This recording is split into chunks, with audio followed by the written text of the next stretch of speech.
Do you ever come back to something that you know is good for you? Like something that made you feel whole, something that made you feel alive, something that made you come back to yourself and still feel ashamed or resistance or like maybe it wasn't meant for you at all and you're playing a game of pretend. That's what we're talking about today. This is The Healer's Journey. I'm your host, Inge. And today we're talking about this sneaky tender block that shows up when we've fallen off our Self-Reiki practice. So the scenario is maybe you are in your first Reiki 1 right now and you're doing your 21-day Self-Reiki practice. You've done day 1, day 2, day 3, and eventually, somewhere along the way, you stop a day. And then you stop another day. And then a third day. And then the inner actual blocks start to show up. So on the surface, these blocks sound like something like, I'm not really meant for this. This is another thing that doesn't work. Am I imagining this? Is this even real? I'm just not cut out for this. I'm not disciplined enough, etc., etc., etc. So that's what the block sounds like on the surface of it. But underneath, there's another block. And that block is, I don't deserve healing unless I do it perfectly. I don't deserve to heal unless I do the practice perfectly, I show up perfectly, I am perfect with my healer, whatever it is. And as soon as I'm unperfect, as soon as I get a little wobbly in my quote-unquote performance of the healing, I withdraw my right to heal and to receive universal love. All right, my friends, it's time for me to get very real with you. I think you're coming to expect that from me. I have been a Reiki practitioner for 15 years now. I've taught it for 10 years. I've probably taught Reiki 1 where I always teach and I always guide and I always hold my clients through a 21-day self-healing journey. And I would say at least 30% of those journeys I've held other people through, I've said to myself, this time I'm going to do it alongside them. Quietly, I'm not going to make it about me, but I'm going to do it too. And sometimes I do it 1 day, 2 days, 3 days, 4 days. Usually I don't get past day 4. And then all the sneaky stuff comes in. See, I'm such a fraud. Reiki probably really isn't for me. There's a bit of shame, there's avoidance, there's embarrassment, there's learning not to set myself up for this failure anymore and just like own that I don't want to do this 21-day journey. And yet,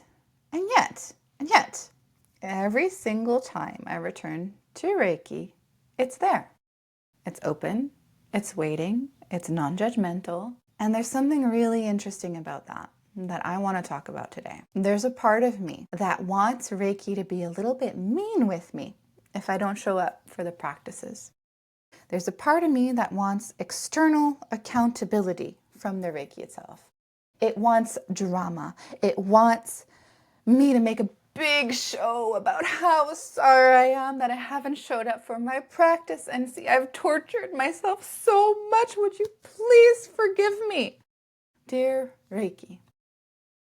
Except that is what I think subconsciously I play out in my relationships. And when I show up as less than perfect and when I make a mistake, I'm learning to repair much more quickly. But the default position is I will torture myself.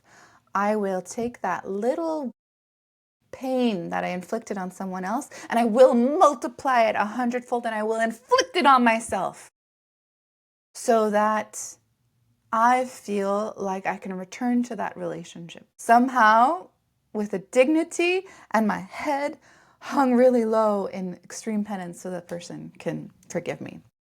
So of course, I work extremely hard not to hurt anybody. And therefore, if I'm getting irritable or if I'm getting If I need something from a relationship that is not giving me, I'm not going to express that. No, no, no. I'm going to hide. I'm going to go away. I'm ghost. So that's how it works in my relationships. And now I've been thinking, what if Reiki is more of a relationship than it is a tool? Let me say that again. What if Reiki is more a relationship than it is a tool? What if your Reiki practice is more of a rewiring how you do relationship than it is a tool you use for your well-being? Hear me out. If Reiki were a friend, and it were a friend that was always available right when you need them, completely full of unconditional love, works towards your healing, doesn't need you to repair with it, doesn't get hurt or upset by you showing up in any which way, how would you approach that relationship? And for me, and I'm rewiring this now, but for a long time, I feel like I would get annoyed at this friend. I would say, like, grow a spine. I'm horrible. Can't you see that I am horrible? And you must be hurt by how horrible I am, and you must punish me in some way. And Reiki will never do that. Reiki is simply, no. Here's universal love. It streams through you. It's going to give you what you need. And so for a long time, I didn't know what to do with that relationship. And I didn't know I could want that kind of relationship, that I could benefit from that kind of relationship. And yet, over the years, Reiki has still taught me over and over and over and over again that it's okay to receive, it's safe to receive, that it's not that great having an identity built on the one who gives, that receiving is equally, if not more important. Reiki has confronted me since I learned it, because at the basis of it, the work isn't to earn Reiki's love and to be perfect or to perform the ritual in a well enough way to convince it to come to you because you are a special chosen one. That is absolutely opposite of how this works. The work of Reiki is to let yourself receive it, to become willing to receive it. And that's it.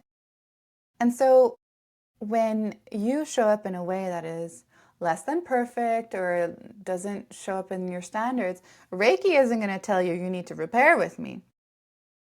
No, you need to repair with yourself, because you are the one stopping yourself from receiving love. You are the one turning off the faucet and saying, nope, I don't deserve love anymore. This is where it ends. This is where it stops. And we all do this to some degree. Well, not all of us, actually. I always have those students who are really diligent and really good at practicing it. They love it, and I admire them, and I'm proud of them, and I learn from them. I learn from them every single time. They just let themselves receive. No story, no anything. They let themselves receive, and then they heal. More parts of themselves come online. Their intuition gets louder. They start taking action that is in line with their integrity more. Their relationships upgrade. And sometimes it's a little bit rocky and there's resistance and there's discomfort. But they're not having this immense struggle with, are they allowed to receive love? Because they simply practice it. They receive it again and again. And when they fall off the wagon, quote unquote, when they stop, they simply start again. They become willing again. No big self-torture required. So let's return to the block. If I fell off the wagon, if I stopped my practice, it must not be meant for me. And deeper than that, I don't deserve healing unless I do it perfectly. Healing isn't something we perform. To my great dismay, because I can perform well. If there's one thing I learned in childhood, it was that. It doesn't perfection. It doesn't require the perfect altar. It doesn't require the perfect amount of time. It doesn't require any of that. It just requires our willingness, our openness to it. So I ask you right now, let's put this into practice. Are you, right this moment, are you willing to receive universal healing love? Are you willing to let yourself be moved by that, transformed by that, possibly cracked open by that? And quite honestly, your answer might be no. And that is the most valuable, precious hearing of yourself that you can have, because that is the real block. That is where you're really pushing away healing and love. And so wherever you receive that no, if there is a no, can you get curious? Instead of believing, see, it's not for me, or see, I'm a fraud, or see, I'm not courageous enough, or see, whatever it is. Instead, what happens if you get curious about that no? No, I'm not really, really, really, really, really, really, really open. I'm not really willing to receive a healing love because ... So for me, there's still a whole bunch. Let me do this live with you. No, I'm not really willing to let this love through because I'm afraid of what will happen if I allow myself to channel at a higher level. I'm afraid I will go crazy. I'm afraid I will turn out like somebody I know. No, I'm not really willing to let this love come through me because I'm afraid of feeling so much, even if that feeling is love.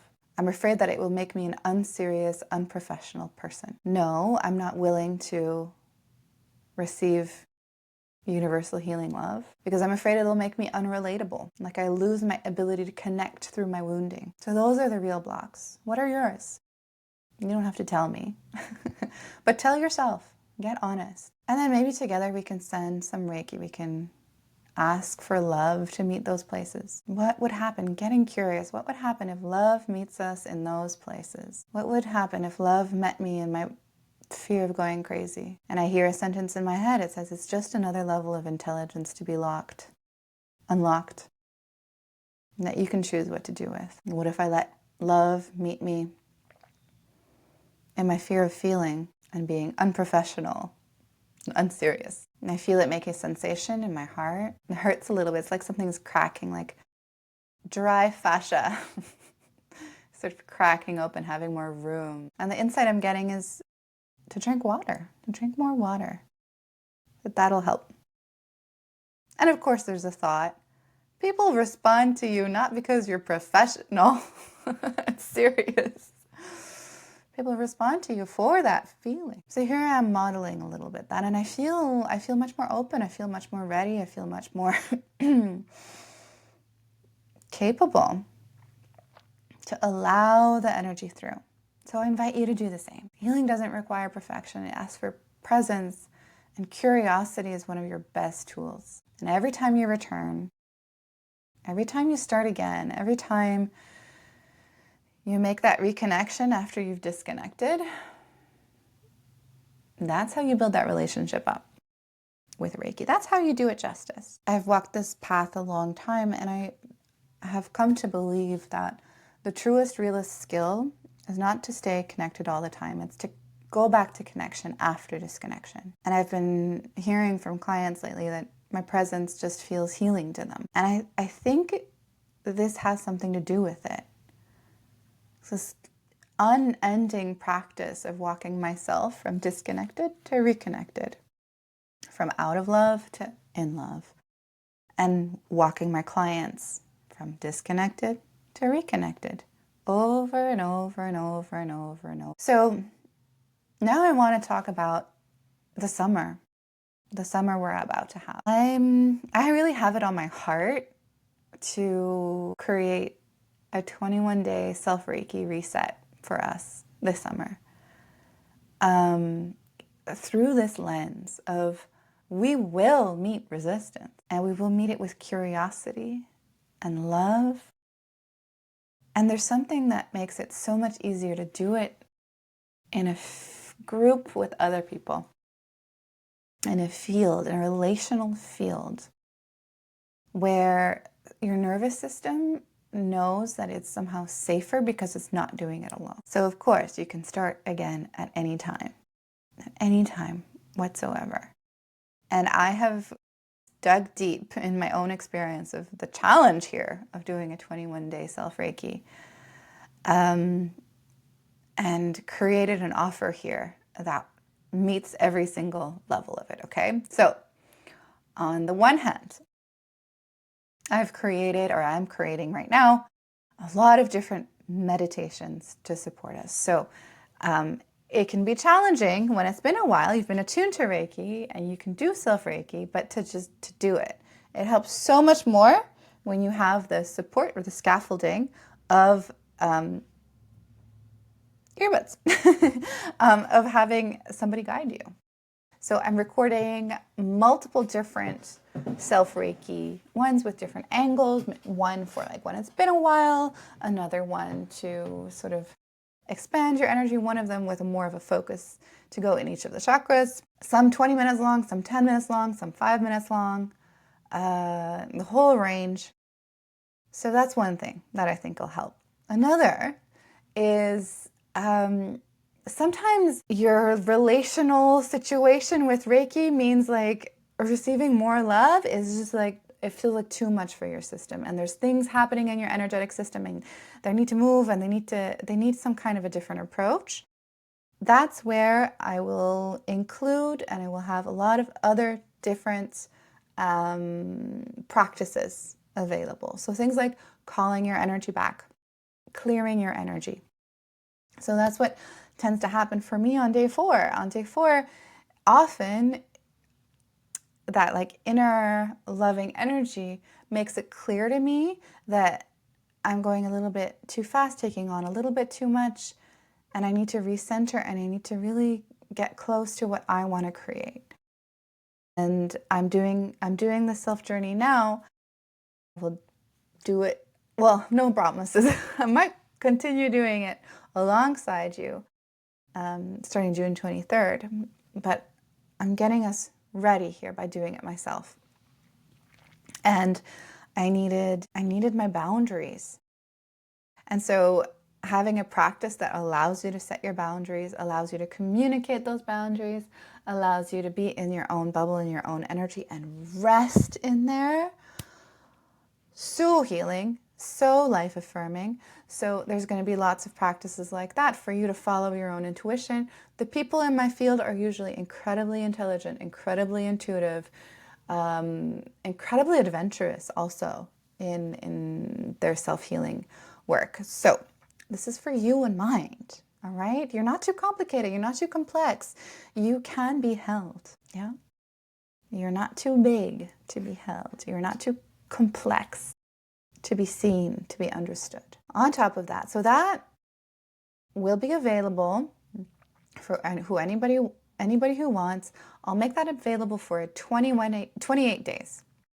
So that for 28 days you have all these resources, and your goal is to try to get to 21 days within those 28 days. But there's another reframe. We're going to give you 28 days, and you're just going to see how often can you do your Reiki. And if you get to 14, that is a freaking incredible accomplishment. If you get to 7, that's an accomplishment. It's incredible. It means you've rewired things that it could have taken a lifetime to rewire. Some people don't rewire at all. They stay the same from the day they're like 27 until they're like 77. So you have access to it 28 days for $1. Then there's a relational component. This is when you're in the course, there's other people doing it with you, you're in the room with other people, and it just feels easier. So I'm setting up a system where you're going to get voice notes from me. You can ask all your Q&As. There's a gentle accountability. There's some extra journaling prompts for you to explore, and other people. It's going to be a Telegram group, and we might also do some group calls to really practice together and to feel that group energy. That is 88. And then if you really want the luxurious, lush, like let Reiki upgrade your whole energy system and your whole life, there's a third option. So you get the group option. And for those 28 days, you have me in your corner, one-on-one on Telegram, really walking alongside you, providing even 6 different energetic interventions. They may be intuitive readings where I'm reading your energy system, guiding you from there, offering some Reiki or some personalized energy work, and some reattunements as well. That is $333. I really hope you'll join me. We start June 23rd, right in time for Cancer season, which historically has been a really tough one for me. But I feel like this is the exact right thing that matches that energy. It's like we're coming home to ourselves. We're taking care of our energetic homes. We're doing this internal love work, right? The crab has like a hard shell and then a mushy center. So we're really taking care of that mushy center here. I really hope you'll join me. You can find me on Instagram at INGEHEALS at Inge Heals to ask me for the link through the DMs and get you registered. And if you're not on Instagram, if you're catching this somewhere else, you can email me at inge@reikidiscovery.org. inge@reikidiscovery.org. This has been the Healer's Journey. I'm your host, Inge Broer. I truly hope you'll join me on this journey. The music has been by Lana Chakra, and I will see you in the next episode.